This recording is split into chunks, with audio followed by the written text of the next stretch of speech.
Good evening, everyone. Can you hear me well? Welcome. My name is Beth Allen, and I am the curator here at Morven, and at the moment, I am also the interim director. We'll be welcoming our new director at the end of March, but for now, I'm very happy to host you all tonight.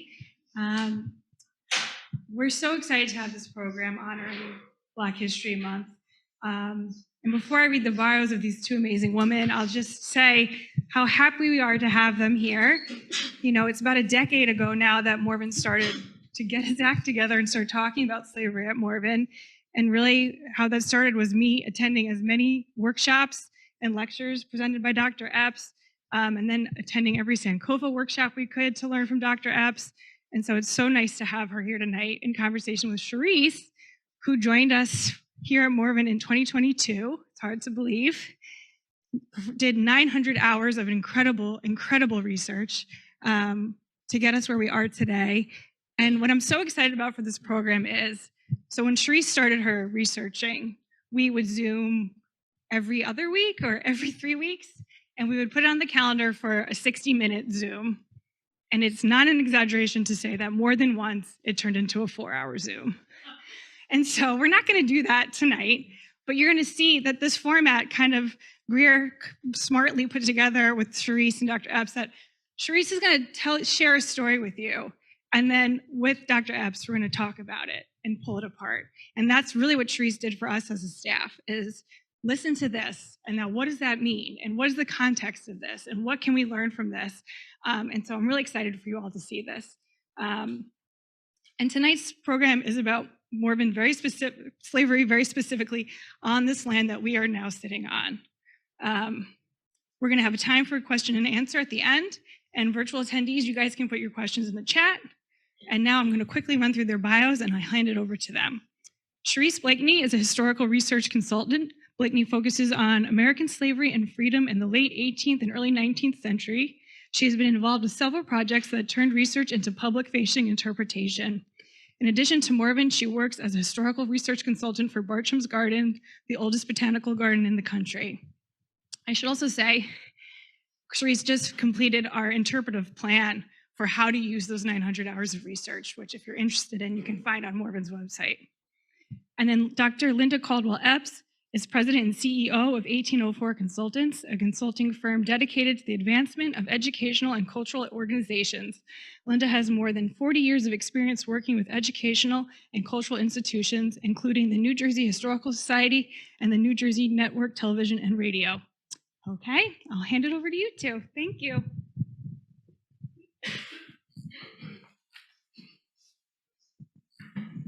So first, I want to note that all of the research that Beth mentioned, as well as the interpretive plan, was generously supported by the individuals and institutions you see here. And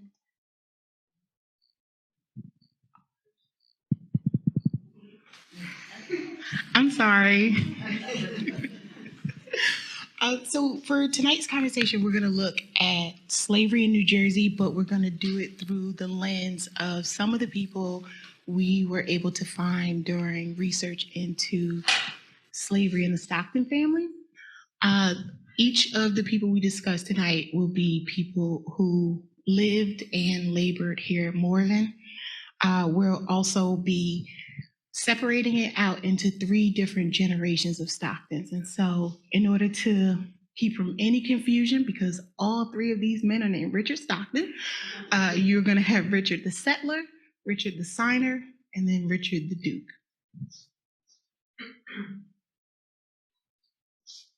So starting with Richard Stockton the settler, he is the grandfather of Richard Stockton, signer of the Declaration of Independence. He is also the one who purchased all of the land that Morven sits on today. He purchased that land from William Penn in 1701 for 900 pounds. In terms of his connection to enslaved people, at the time of his death, his inventory listed a woman named Dinah and her 6 children. He then bequeathed Dinah to his brother-in-law, and then Dinah's 6 children to his wife until his children were old enough to come into their inheritance. So each of his children received one of Dinah's children. Dr. Epps, if you could talk to us a bit about the origins of slavery in New Jersey, roughly in this time period. I just told someone yesterday that I have never spoken to an audience in New Jersey about the issue of slavery, and there was someone in the audience that did not know slavery existed in New Jersey. So you have broken my record because I'm assuming all of you know that there was slavery in New Jersey. And if you didn't know before I just said it, Sharece just said it. So congratulations to you. And I've almost forgotten the question you asked me. You want me to? Sure, I was just... you said it, I forgot because I was so amazed that it occurred to me, this is the first time I'm speaking to an audience who knows about this stuff.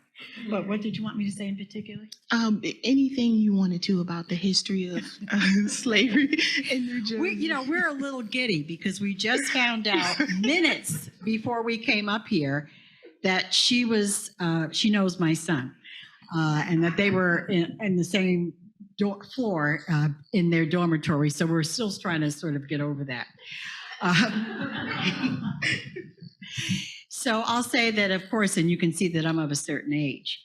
All during my school years, growing up in Elizabeth, New Jersey, which actually held slave auctions. It was a big thing in Elizabeth, and it was a port city, so there were slaves imported there. I never heard that slavery existed in New Jersey. That came when I went to college, and probably it was either my sophomore or my junior year through a history course that I found out. So when people tell me that they'd never heard about it, I said, well, I didn't know either until I was 20 years old. And I grew up in a major slave-holding area, slave-holding city. So it's something that we were not taught, so we don't know. We're just uncovering all this information now, thanks to the students who protested during the second half of the 20th century and said, our curriculum needs to be enhanced. We need to find out about other people who lived in this country other than people who were European. And because of that, the curriculum was changed. People began going to graduate school to study this more intently, and we're uncovering lots of information that we never knew before, like you just did for this. I will just say that slavery was no less harsh in the North than it was in the South. And slavery and its ramifications lasted in the state of New Jersey for a long period of time. It's not that it ended at all in 1863. It was not the end. We didn't even ratify the amendment until 2 years later. And it took a long time, well into the early part of the 20th century. If you were a Black person and you were going to visit a relative in another town, you first had to go to the city hall and register, say how long you were going to stay in that town. And if you were found there after that, there were penalties. So the system of slavery and the ramifications of Jim Crow were here for a very, very long time. We're indeed still trying to overcome some of it. Stop. No, that was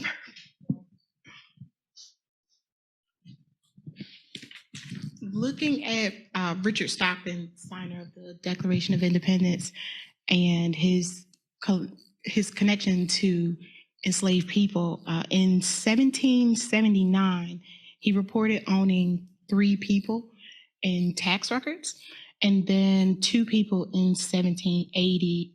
However, we know that the connection to enslavement goes back further than that, because Marcus Marsh, who, if you've had the pleasure of taking the tour of the house and going through the house, I got to take an excellent tour with Beth Allen. 10 out of 10, I recommend. But during that tour, Beth explained Marcus Marsh, how he was enslaved here. He was, at some point, his mother either dies or she's sold, but as an infant, he's nursed by Richard Stockton's wife, Annis, who had recently had a child, Richard Stockton, the Duke, and how I believe she also is considered the person who teaches him to read and write. He goes to live in Philadelphia with Richard and Annis's daughter Julia, and her husband, Dr. Benjamin Rush. And Marcus Marsh is born in 1765. And so when we look at tax records, using this one as an example, this is after Richard's death, where Annis, the highlighted section, is listing that she owns one person. But records like this, we sort of need to interrogate them a bit more, because there are certain rules that apply. For example, records like this, you only have to claim male slaves who are able to work. And so if you have women in the house who are enslaved, that's not added to the total number of people. In his will, he actually mentions that he had told some of the enslaved people that he owned that depending on their behavior and fidelity, that he would manumit them.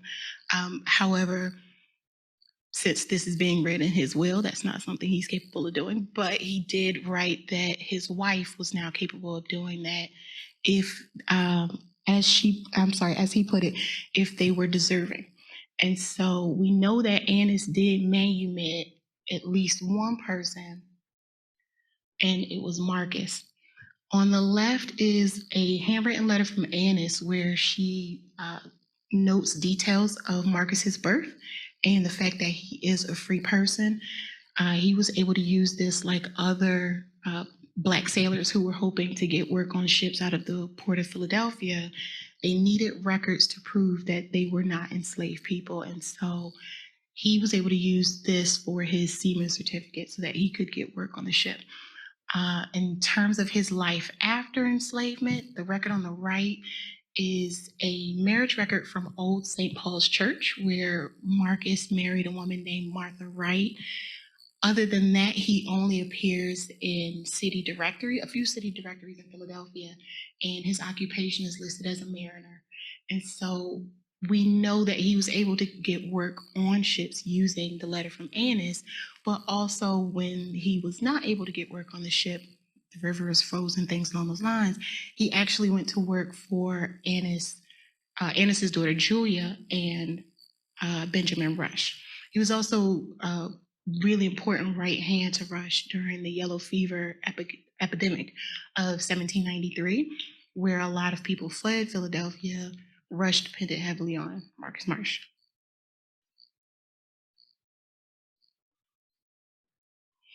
And so this is a list of people. Again, if you have taken the tour, you'll recognize this as a section of the wall in the garden room where it lists the inhabitants of Morven. And this is a list of people who would have been enslaved at Morven at the time that Richard and Annis were the heads of household. And so, Dr. Epps, if you wouldn't mind if I asked you another question, what would we know, or what do we know about free Black communities in New Jersey or Philadelphia, if you like, during Marcus's time? The spirit of freedom for all people was certainly stronger in Philadelphia than it was in New Jersey and probably in the rest of Pennsylvania.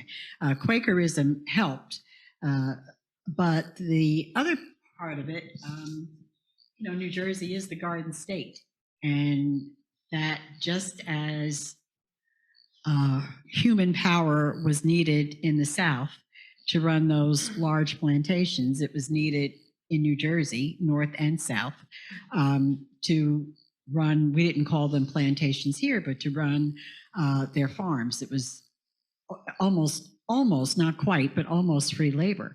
So where there was a need, the restrictions and the harshness was greater. And there was people served as servants in houses, and they worked in factories in places like Philadelphia and Newark and New York City. But the need for great numbers of people that had to be kept in line daily was not quite the same. I don't know what agricultural was like in this Princeton area, but I would imagine that Annis and Richard could be a little bit more liberal about their treatment of their enslaved people for a number of reasons. One, they had a certain degree of wealth that allowed them to get what they wanted. They didn't have to depend upon strict obedience from the people who worked for them because they were fairly well off. Another reason is, if memory serves me correctly, Richard Stockton was one of the signers of the Declaration of Independence, and it was the Declaration of Independence that so-called called for the equality and for the liberty for all men, not women to a degree, but, and, we already know that some of our founding fathers and mothers were a bit hypocritical. I was in Williamsburg this past weekend, so this is really on my mind. We're a little hypocritical about it, but, hypocritical with a conscience. And I always have always thought of, not just for tonight, but have always thought of the Stocktons, to a degree, the Ogdens, who were, a lot of them were Elizabeth-based where I grew up, having a slightly different take on this whole idea of enslavement. So Philadelphia certainly had a lot of freed Blacks there, and they had Richard Allen, who started the first African Methodist Episcopal Church. So he was a well thought of man and a big guy, along with Absalom Jones. And they were leaders in the fight for equality and freedom for people of color. And a lot of runaways gravitated to Philadelphia because of the sort of underground reputation that Richard Allen and the members of his church had. And even George Washington's, or Martha Washington's, slave, Ona Judge, was harbored by Richard Allen, the church, and the church's population until they felt it was safe to sneak her out of Philadelphia when she was running away from the Washington household. So there was a big underground railroad network. Even during the revolutionary time, of course, that network grew as slavery became harsher and the abolitionist movement began to take root. But it was there during the revolutionary time period. And I don't know what slave owners were thinking of when they would talk about the Declaration of Independence and have servants right there. Did they not think that they were listening?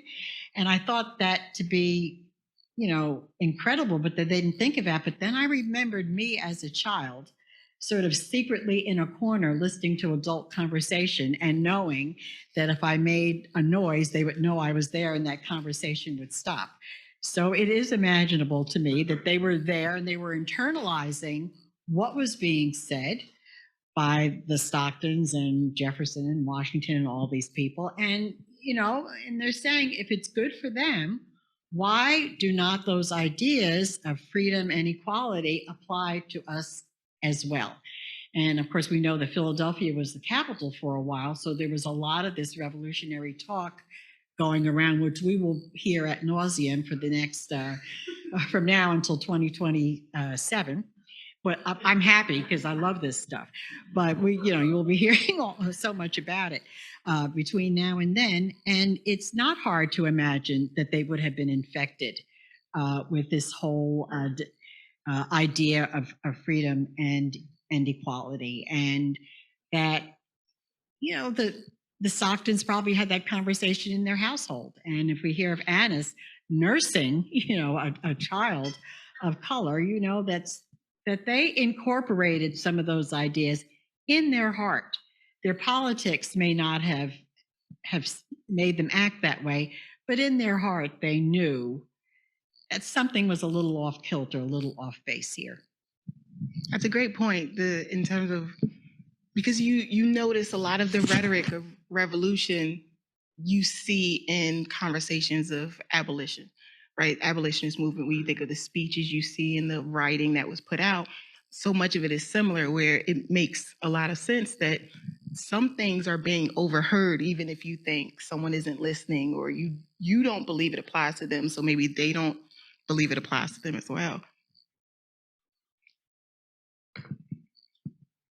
Our third Richard for this evening, Richard Stockton, the Duke, who I'm not sure he would have loved being referred to as the Duke, considering that.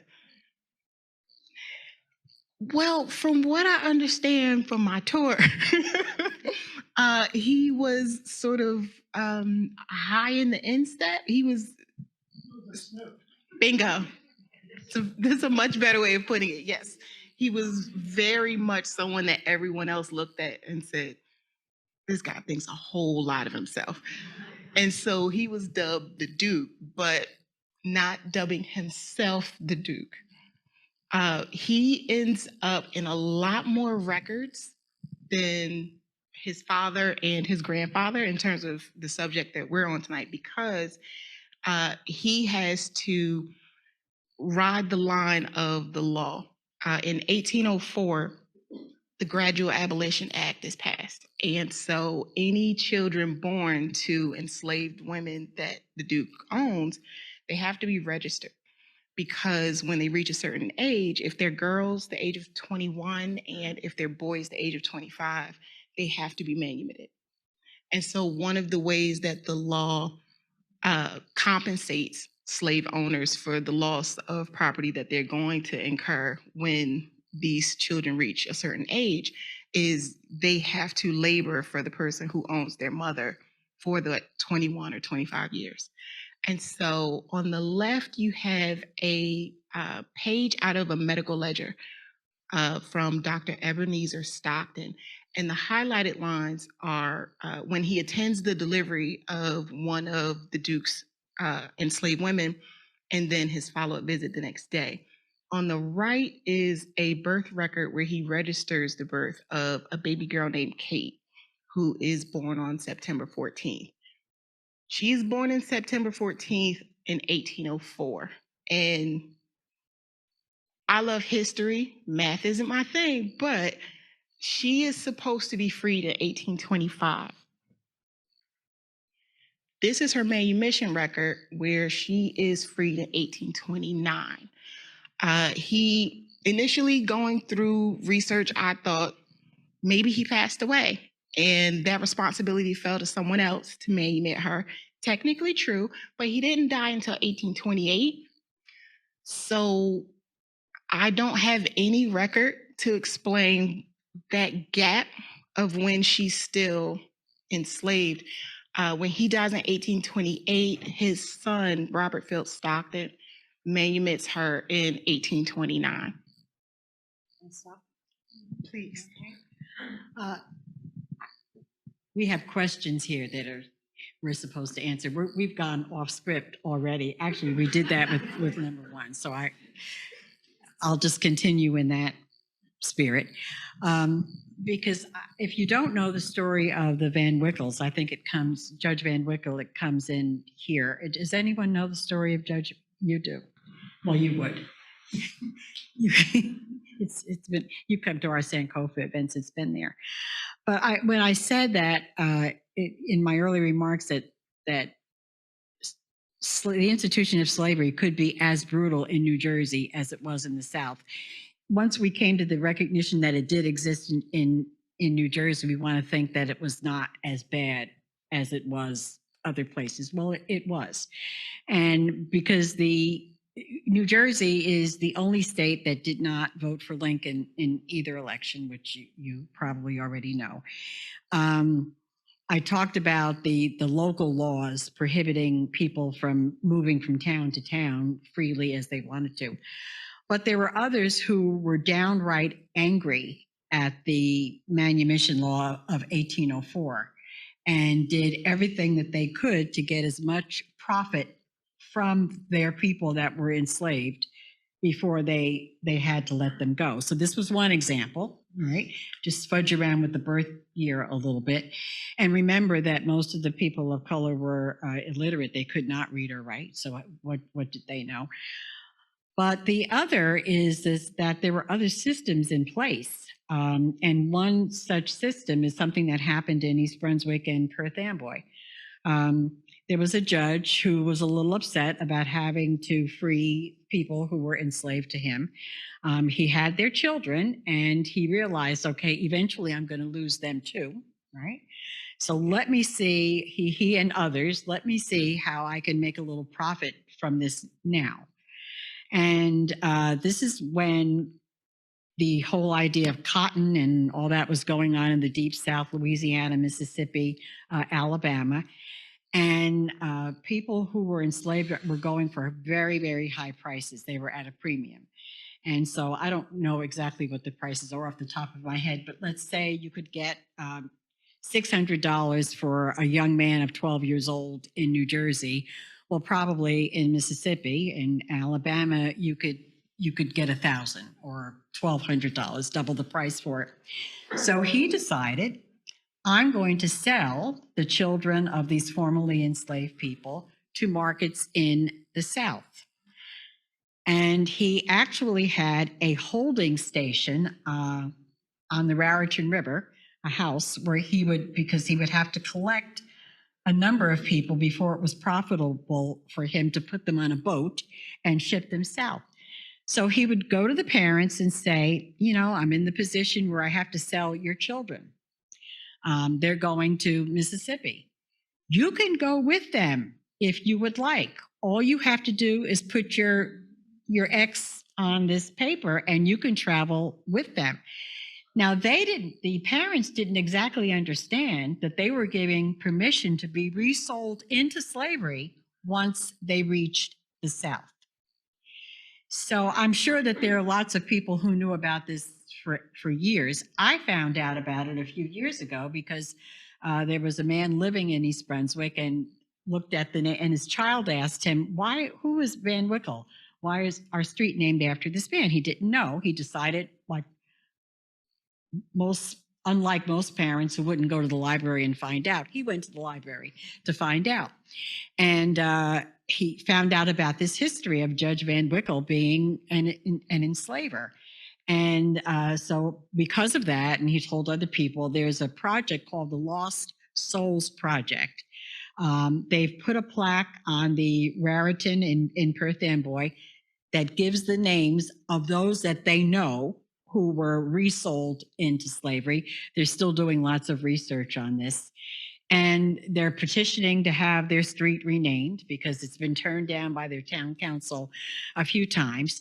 And they are doing research to locate the descendants of some of those who lost their children, some of those who lost a parent because a parent was sold down there. So it's a major project that's going on now. I just thought I would share that story to back up my comment that slavery was not a benevolent thing, even in New Jersey.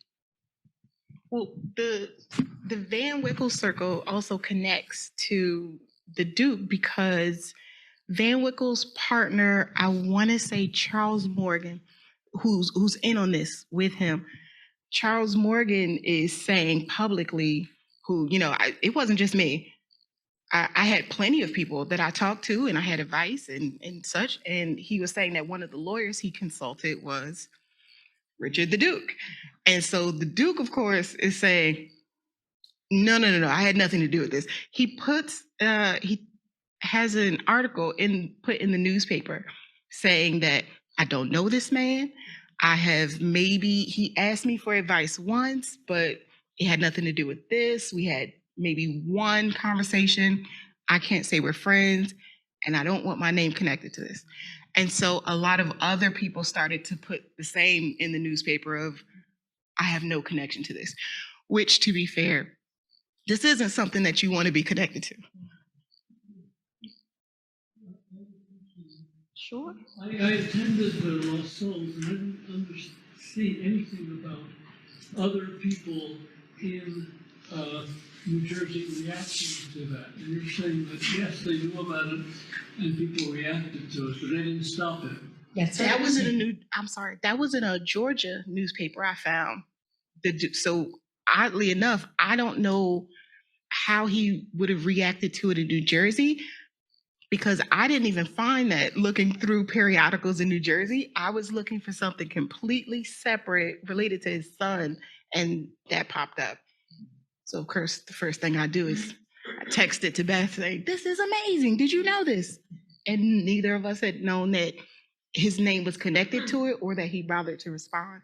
I think that once it breaks that this is happening, the abolitionists do take it up and there is a cry, right? Yeah. That's right. It's not known when it's happening necessarily. Right. Right. It's discovered. That's around when you get the, I want to say 1818 law, where it then becomes illegal to, you need permission to sell someone outside of New Jersey, but even still, it required a much more difficult process now. You have to go to justice of the peace, you need signatures. Like you said, it then becomes a thing. On the same day that Robert Phillips Stockton manumitted Kate in 1829, he also manumitted a man named Hannibal that was owned by the Duke also. Hannibal was one of those people who were actually kind of difficult to find in the research, because you were starting with just a man named Hannibal, what county he was manumitted, and the date. But we do go on to find him in the records. He is going by the last name Simpson. John N. Simpson is a professional and sometimes social connection to the Duke. He was a judge at an inferior court in New Brunswick. And so I'm not sure what Hannibal's connection was to Mr. Simpson. It is possible that he stayed in the area. He didn't go far after he was manumitted, just to West Windsor. In the 1830 census, there are a lot of free Black people with the last name Simpson. So it's possible he stayed close because he had family. But eventually he does relocate his family to New Brunswick. And according to all records, he doesn't make his way back this way. He becomes a teamster, driving a wagon pulled by horses to make deliveries. And he is also mentioned as owning about $1,000 worth of property. Hannibal's story was actually one of the more fun ones to do, because he had a family history that you could follow through paperwork. And so we were able to track his family to, I want to say, the year 2008. Thomas Jewell, another person who was owned by the Duke. However, where his story is different is Thomas Jewell is manumitted in 1823. The 25 years labor for the person who owned your mother and then you can be manumitted doesn't apply to Thomas, because according to all the records, Thomas is born around 1800. And so there are no records to indicate why Richard Stockton manumitted him. However, we do know that Thomas Jewell stayed right in the area. He stayed in Princeton. He had a family. He worked here as a laborer. And his family, we were able to track to the present day. Thomas Jewell's daughter ends up married to a Black man named George Stockton. And George Stockton's mother is a woman named Jane Doty. And just so that in the bottom right-hand corner of that record is a signature for Joseph Doty. Joseph Doty is the county clerk. And so if you are going to register the birth of a slave, if you're going to manumit one, you have to take everything you have to Joseph Doty. Joseph Doty is also listed in his own records that he keeps track of, because he has to register the birth of children born to enslaved women that he owns. And so we started to put together Thomas Jewell's family tree. The yellow boxes are people we were able to track a bit further. And this will be a list of the enslaved people who lived in the house during the Duke and his wife Mary Field's tenure at Morven. Hannibal is not on the list, but we will get him on the list. At the top, in the middle column, there is Samson. Samson runs away in 1806. There is an ad in the newspaper for him in September, and just following newspaper records, this ad is posted until the end of the year. It does not get reposted again in 1807. I'm not sure if he finds out where Samson is and decides not to pursue it, but I do know no record indicates that Samson ever came back to Morven. On the left side, top column, Anthony. He's born enslaved in 1806 to the woman at the bottom of that column named Phyllis. And the Duke does register his birth. According to these records, he, being born in 1806, he is supposed to be manumitted, but there's never a record found of Anthony's manumission. I cannot tell. It's probably one of my favorite mysteries of 900 hours of research is what happened to Anthony. We find tons of other records where someone named Anthony is mentioned, and he is sold in Georgia by the Duke's son. However, when we go back through those records and we pay very careful attention, he purchases 108 people, and there are 2 Anthonys. When he sells them, it's 107. So one of those 2 first Anthonys was the one sold, not this Anthony, but I still can't tell you where he is. Dr. Epps, if you could, just to bother you one last time, if you could speak to when we talk about freedom I'm so seekers. afraid she's going to ask me something that I can't answer. Go ahead. I promise not to. Okay, so with the limited information that we sometimes have about enslaved people, can you talk to us about why it's important that we continue to pursue research efforts for people See, like I was going to Samson? ask you that question. How can it hurt to have a fuller understanding of those forces that shape the world that we live in today? I don't see how it can hurt. I know that's a matter of public debate these days. But we are an experiment as a country, you know? And you cannot get correct or efficient results to an experiment if you're not open to research and interpretation and into sharing that knowledge. I can remember I must have been in 3rd or 4th grade, and the fighting Reverend Caldwell, his wife is on the seal of New Jersey, you know, the Battle of Elizabeth, and Reverend Caldwell was killed, and a couple of days later, his wife was killed. They were a symbol. Well, my last name was Caldwell. So I said to my father, I think I learned in school today about someone who might have been related to us. And my father said, who? You know, who? And I said, you know, Reverend Caldwell. I said, I grew up Presbyterian. I said, we're Presbyterian. He was a Presbyterian minister here in Elizabeth. And, you know, he was probably an ancestor of ours. And my father looked at me and he said, well, Linda, I really don't think so, but who knows, you might be right. So I'm 10. When I got to be 14 or 15 and I thought about that conversation, I said, how foolish of me to have asked him if we could be related to Reverend Caldwell, because he was white and we're not. And, you know, how stupid, but how nice of him to sort of play along with me for a while. But then once I got to graduate school and I read a little of the Reverend Caldwell's history, He was from, spent some time in South Carolina and North Carolina. Father's from South Carolina. You know, I said, well, it is possible that we could be related to him.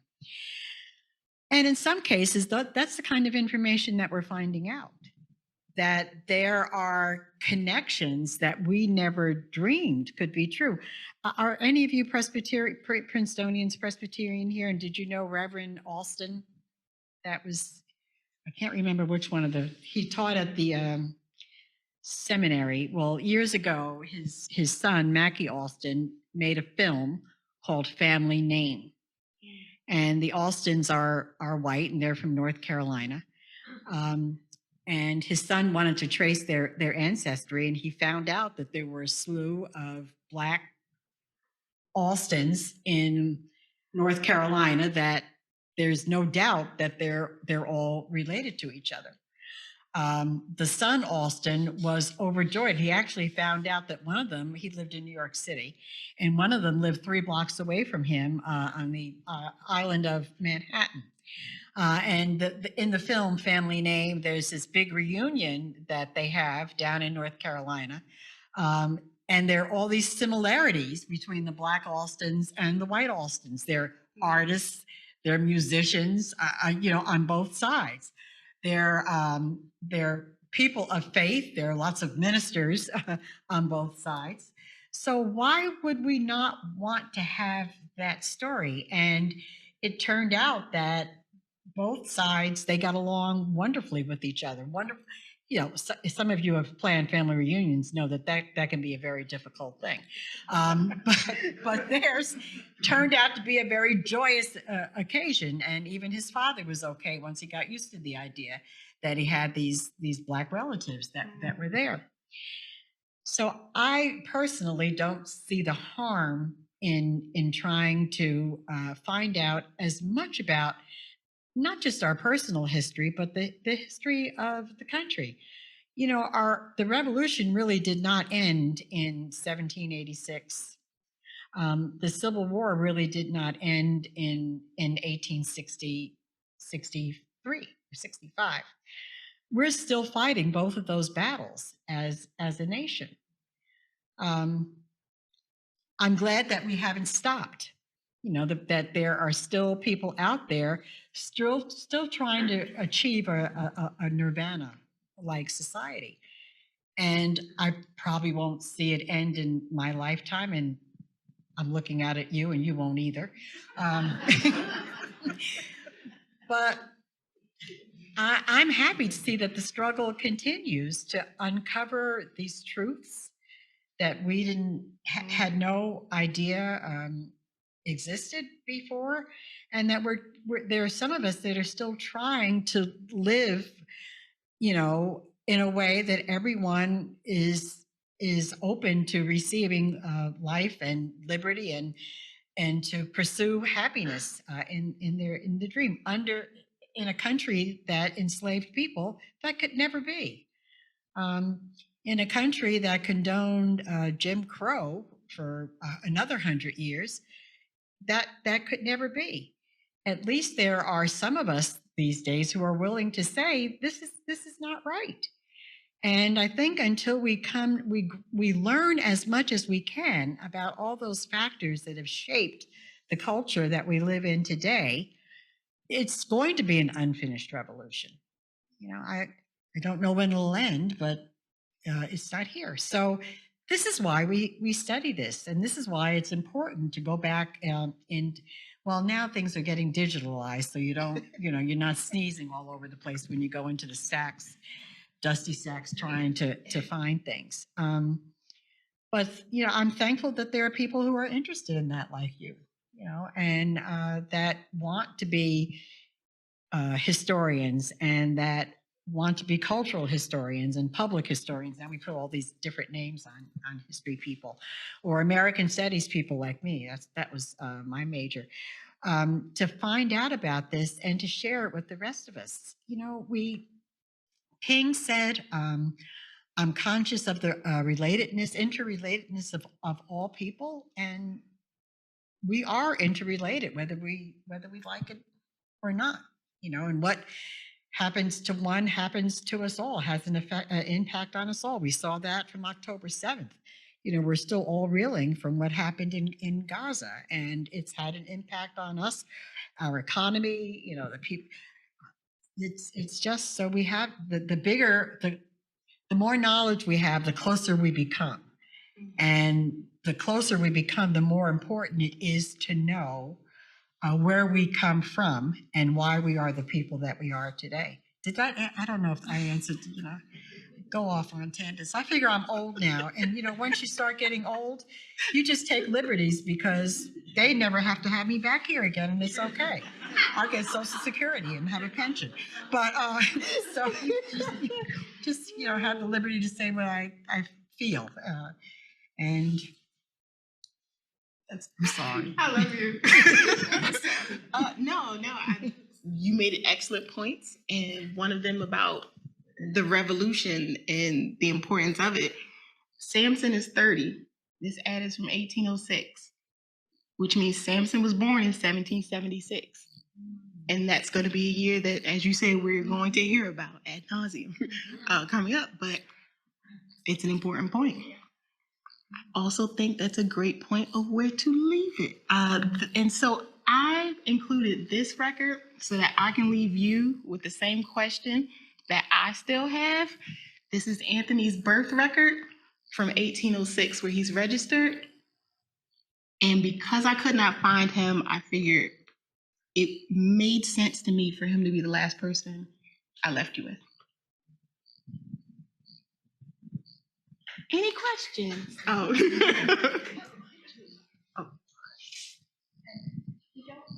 Sorry, if you don't mind just using the mic, because we have about 25 people online actually who are listening in, so it's just easier for them to hear the question. Thank you. First of all, thank you for your presentation. It was excellent, and I learned a lot. I notice that you're using birth records quite a bit, and then you also have records of holdings of people. You don't seem to have death records. Have there been any death records that you've uncovered? And I wanted to ask if those records that you have, were those for taxes? Were there taxes that were that the owners of the slaves had to pay, and did they? I mean, I'm just curious, what are the records that you're looking at? For instance, I don't know what this is. Is this a tax record? It is. So essentially across the top, let's start on the left going down. Those are the names of your taxpayers. And then across the top is each of the things they're paying taxes on. And so enslaved people were listed right along everything else you had to pay taxes on. And so property, livestock, all in one record. Yeah. And where do you get these records? I mean, courthouses? This one I took right off Morven's website. That was a state record. But a lot of county clerks too, you have here. Yeah, so sorry, to go back to your earlier question, there are death records, but there's so few from this time period. The only person whose death I could find an actual legit record for was Hannibal. He's in the 1870 mortality record. And so if you go and look at the 1870 census, there's this attachment to it that records all of the people who died right leading into that census being made. And so he ends up in that census. But for everyone else, it was sort of finding an obituary in the newspaper where someone mentioned that they had died, or going through church records where the church would, very similar to when we saw the marriage record for Marcus Marsh, it would look the exact same way, except it would have them listed as burials. And so actual death certificates, I don't find too many of those until I get a little further out of the generations in the Jewell family and the Simpson family around the 1940s. I start getting actual death certificates. And with the church records, you're going to find them under their owner's name, like an owner might have, when he dies, the property is listed, and you could find someone in that record who actually died 5 years before he did, but the will is old and the names were listed there. You can also find things in work logs. It will tell, these men were very meticulous. I can't get over how they wrote down everything. But, you know, my team of 5, and he'll name the team, worked on such and such, the creation of Springfield Turnpike. Jim was not there, came down with the flu and died. So you find things and you know, it's really nitpicking, but you find things like that.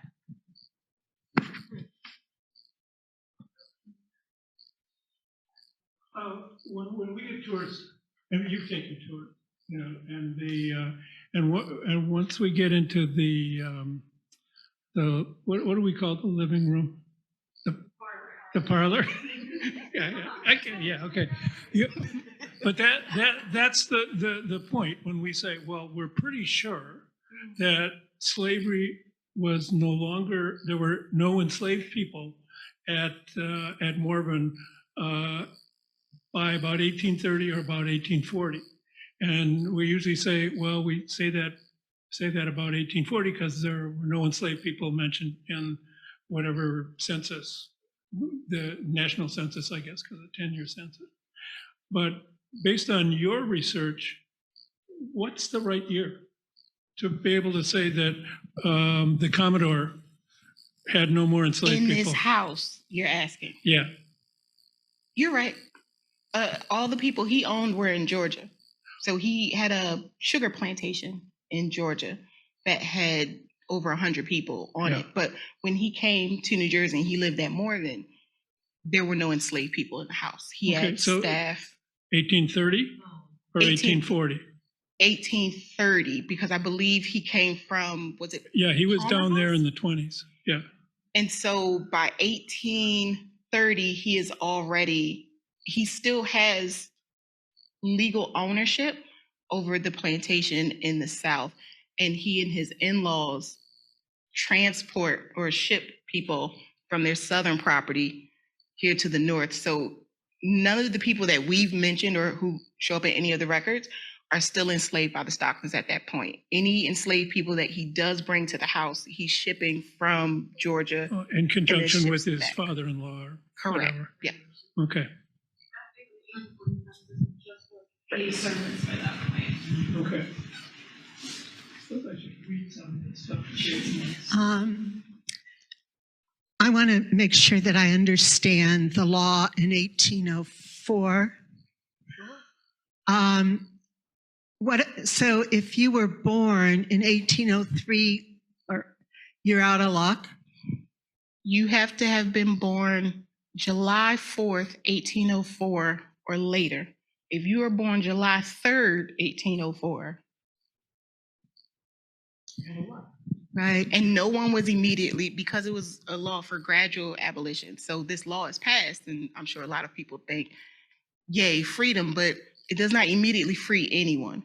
It doesn't start to free people until 1825, when some of the girls who were born in 1804 after the 4th of July turned 21. But that's the reason why Kate can be made. You made it because she's not born until September. But yes, you are correct. If you are born before July 4th of that year, you are enslaved, lifelong enslavement. And as far as Anthony, could he have just died as a child? So we've been looking into records to try to find a number of things that, I mean, at this point, it feels like I have more theories of what happened to Anthony than actual details and facts beyond the year he was born, who he belonged to, and the name of his mother. But I've started to look for records to verify his death. I have not found anything. I've even I started to go through different census records based on the year we know he was born and how old he should be in the certain year of a census, and compiling. I'm not crazy, but I'm compiling a spreadsheet of Black men in Princeton named Anthony who are the right age, and then going through records from pulling threads for this individual person, and so I can rule them out as not being our guy. At this point, I have 2 guys who could be him, but I have not shared that because I cannot tell you for sure, and I don't want to share it, and then it turns out it's not him. But if a Black child died, say at 11, would it be recorded somewhere, or nobody would have cared if there was a public record? Aside from the records that Dr. Epps mentioned, where the owner sort of made a notation, I would assume that maybe if he had been baptized, there might be some record of burial in church records. Thomas Jewell shows up, and again, as you mentioned, the name of the owner is attached. So Thomas Jewell shows up in Presbyterian church records, but he's listed as Richard Dukes Thomas Jewell for his baptism. So I'm looking for records along those lines, thinking maybe if he had died, there's some mention, because he needs to be buried somewhere. And so we know that, the Commodore's brother-in-law, when one of the enslaved people he owned down at Coleraine died, there was an entire patch in the corner of the property where enslaved people were buried. But that's not the case here in terms of us dealing with finite space. And so I don't actually have any records that would explain that. You also have to understand not all of them had a last name. They could or could have not taken on the last name of the master, but so how do you and I actually did similar research for what was the First Presbyterian Church of Elizabeth, which is now a combination of 3 churches: Siloam, Hope, First Presbyterian Church. Siloam was the Black Presbyterian Church, which actually was pastored for a short period of time by Paul Robeson's father, one of your Princeton people when he left here.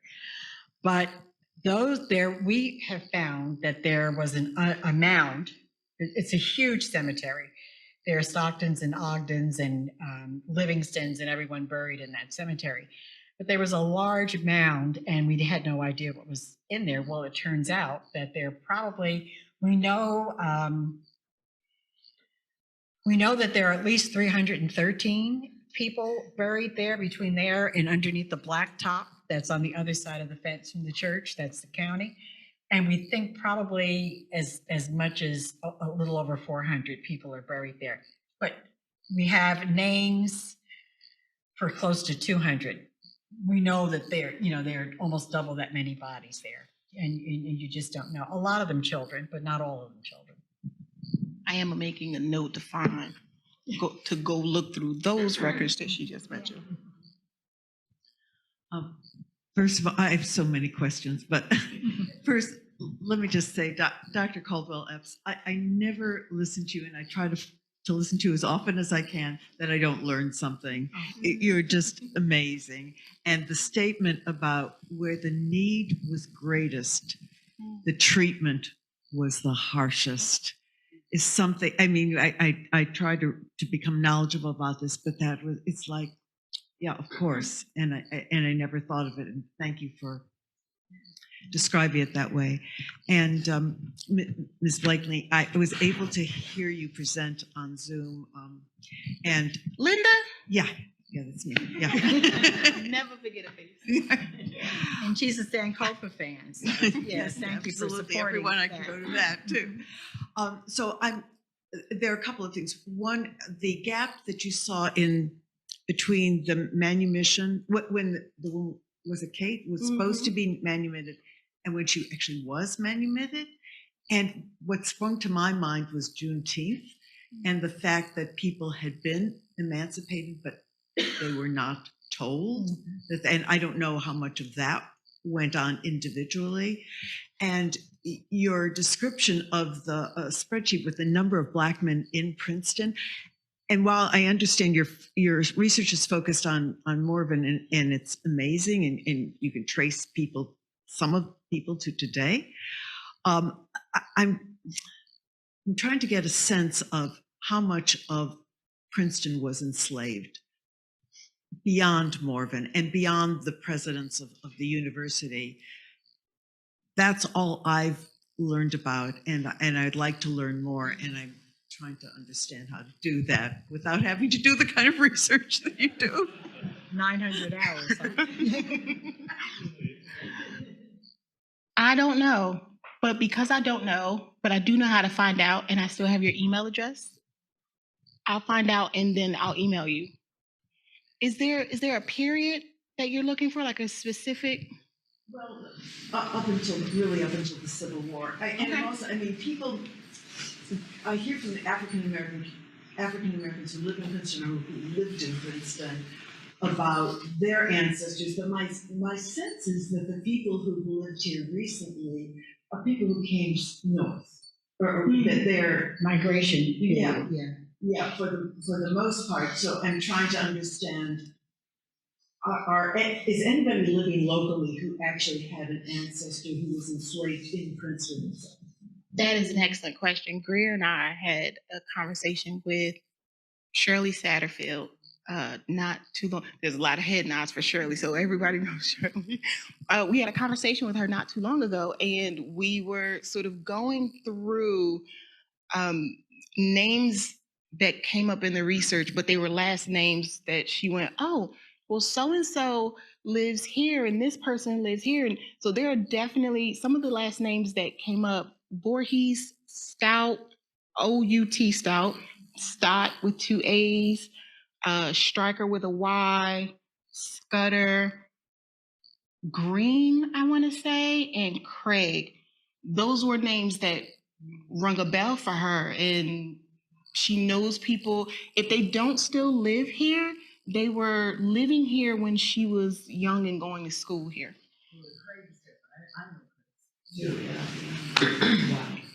Yeah, we were talking about Mr. Craig not too long ago. There is a Craig who signed the record that Commodore Stockton signed in the agreement when he acquired land in Liberia for the American Colonization Society. One of the people who signed that, his last name was Craig. And another one was Caldwell's son. That's right. No such thing as a coincidence. I should mention, because lots of people don't know this, that Princeton University really started in Elizabeth at the church that I just mentioned under Aaron Burr Sr., then moved to Newark, to Old First in Newark, and then came to Princeton after that. And that academy, the building is still there. So. I'm not sure how to ask this, but I've been learning a lot. Not only was slavery just terrible, but the wealth of our nation was based on slavery. Yes. And I wondered if in your research, if you have found how the wealth of these people here, if anything about their accumulation of wealth came from slavery. I mean, I know they had slaves, they were back in the South, but I think that's an important piece because that connection is hugely important for understanding. That's something that we've been talking about in terms of the previous executive director, Jill Berry, would say in our meetings when we were sharing research, she would say, follow the money. You got to follow the money. And so a couple of things that we had found was there being Northern men who would purchase property, land, and people in the South, and they're generating wealth there and then using that money here. And so you have, just going back to the example of the Commodore and his sugar plantation, is generating a revenue. right? And so that money then comes here, and he does things similar to his in-laws where they build a church. There's different fingerprints you see on the built environment of Princeton where wealthy, powerful men are helping to build a town, but the money that they're generating, some of it is happening here, but a lot of it is happening in the South, where it makes tons of sense where Dr. Epps says that, New Jersey didn't vote for Lincoln. New Jersey is the last state to emancipate slaves. New Jersey is called or referred to as up South. Why so many of the early Princeton graduates, they're men from the South who come to Princeton because this is comfortable and this feels familiar. All of that is for a reason. Also, people didn't just start investing in the 20th century. So they were investing in businesses and companies that were providing the materials that the Southerners needed to run those plantations. So Newark produced uniforms for the Confederate Army during the Civil War. All the belts and buckles and carriages and things that you see in Jezebel and all those movies that were of the South were produced in northern factories. So, we may, as she says, it's when you trace things back, you may not see that wealth here, but people are living because of the wealth that they're making off of the institution of slavery. The boats, people took stock, had interest in slave ships and their cargo, and they were heavily insured. We can't escape it. It really had an impact on everyone's life and on our lives today still. I just wanted to shift gears a tiny bit, but thank you again, both of you, for being here. It's wonderful to see you and to hear your work again, Sharece, and to meet you, Dr. Caldwell Epps. You were talking about a big family reunion of the Caldwells and, or tracing the lineage and so forth. When you're doing that lineage tracing, do you differentiate between the people who took the name Caldwell because possibly that was their ownership name, or the name of the person that had owned them in the past, or were these the children of the plantation owner? Are these sort of DNA offspring, or are these? Well, I think in some cases you might know, but really, at this point you don't. And some people who had a last name given to them by their master when freedom came changed it because they didn't want to be known by that particular last name. This is another reason why oral history is so important, not just for people who are historians, but for families in general. To sit down and try and record things for future generations, and especially in this day when people change their names. I know a few people who change their names on their own because they didn't like the affiliation of the name from a slave family. So I think it can go both ways. Both of my parents were orphans of a sort. And when we talk about even slave-like practices operating in the 20th century, my father lost his mother in 1926, and there were 13 children. I'm sorry, there were 23 children. There were 13 by his particular mother, and the others were by another mother. But he and his twin brothers, who were, he was 10 and they were 8 at the time, were sent to what was supposed to be an orphanage in Florida. It was really a work camp. It was a work camp. And by the time he was 12, he couldn't take it anymore.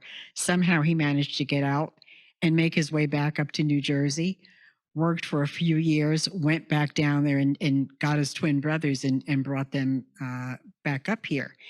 I wish that I had written down what he told me when he was telling me the story about this. I didn't, so all I have now is my weakening memory to remember to get it back. And in the case of my mother's family, they all left en masse in 1921 from Cuthbert, Georgia, never to go back, never to talk about anyone that was left back there.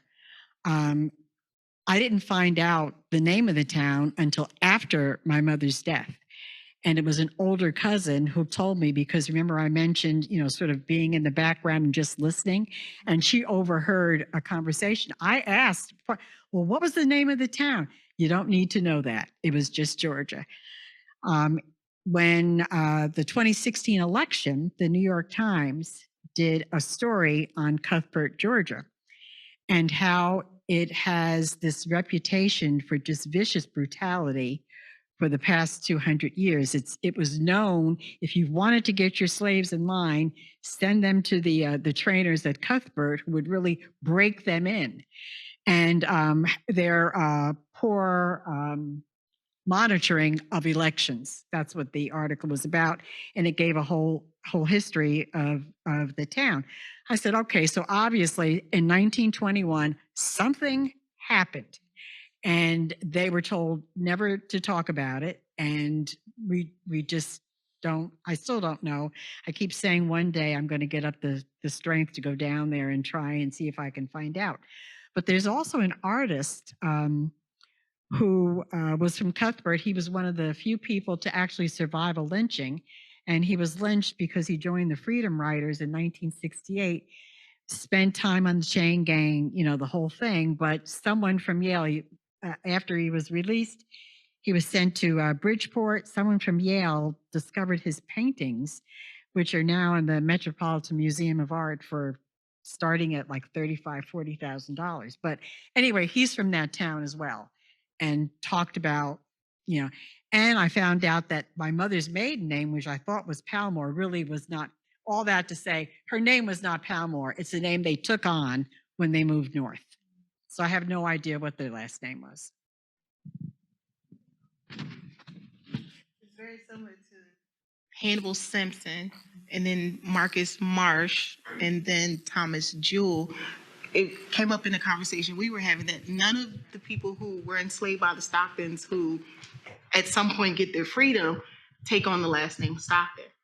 And there could be a number of reasons for why, but it is very interesting because it's sometimes more common to see them take on the last name of the family that owned them.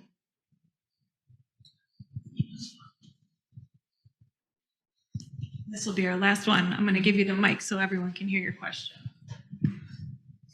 In a portion of my family that they've done a lot of work looking into the history. I lived in the South, and they came in Georgia at the time of the Revolution, and they made their way and until my mother was born in Texas. So they made their way across the South. But they had a terrible time finding information because the courthouses and the buildings were burned in the South. And I'm just wondering if, you talk about your mother and trying to find out about her, if some of that is because, some of these records they were destroyed other ways too, deliberately sometimes. But I'm wondering if you, in your research for people here, if you're finding it a lot easier to find out about people that lived in New Jersey than, say, somebody who was doing their research in the South. No.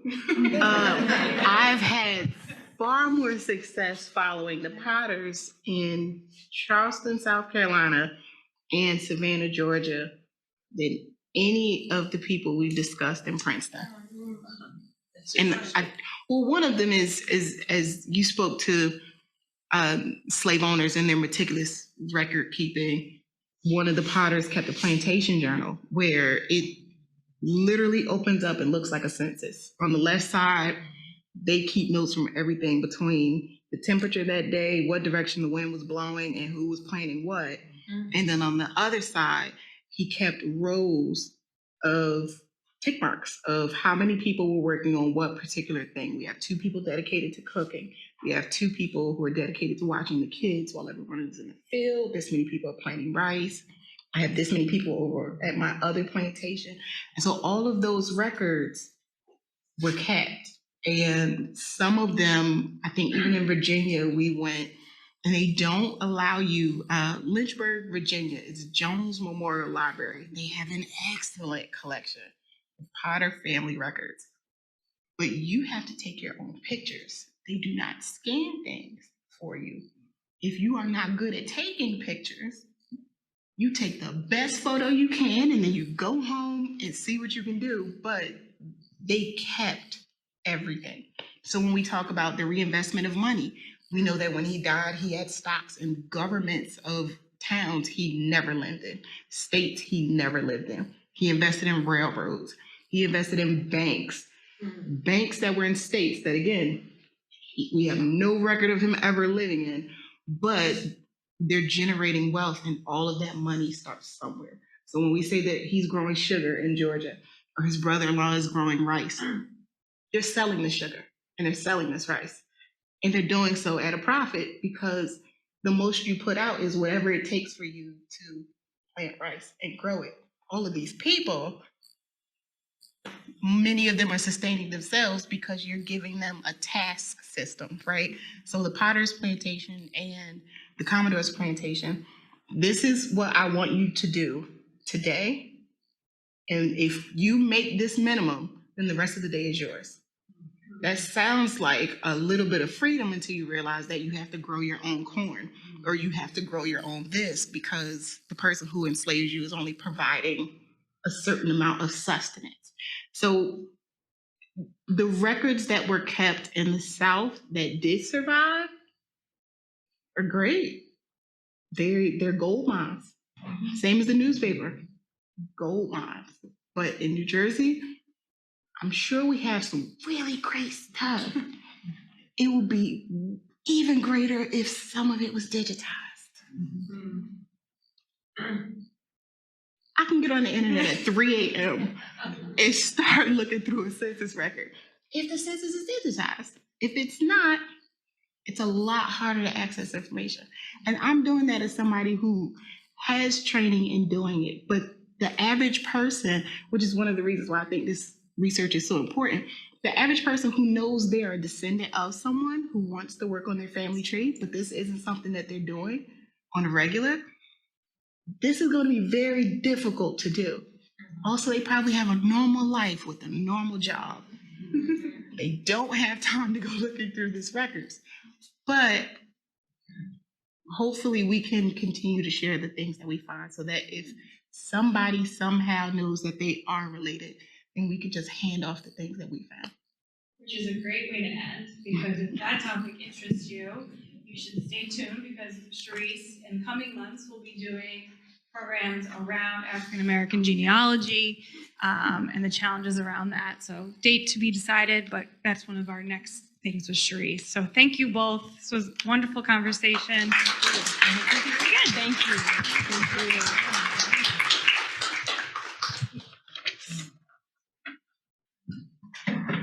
Thank you both so much. Thank you. Thank you for coming.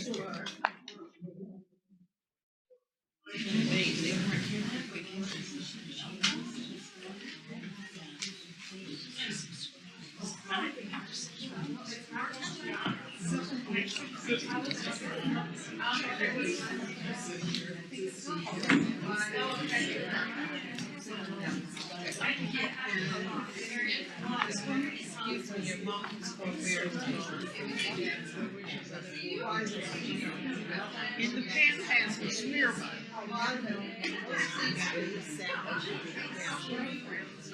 Yeah.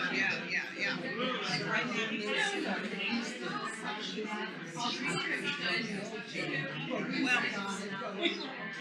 I'm in Wichita, Kansas.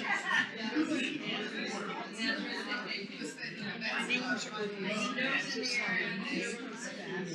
My mother was Southern. She spoke with an accent. She was proud to be Southern. And I even have a Southern accent. Because I was raised with that. So, you know, once a Texan, let me tell you, always a Texan.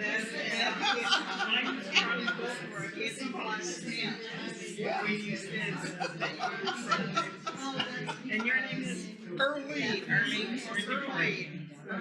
Nice. Too many of me, but there's a few. Nice to meet you. It's a Southern name. Okay.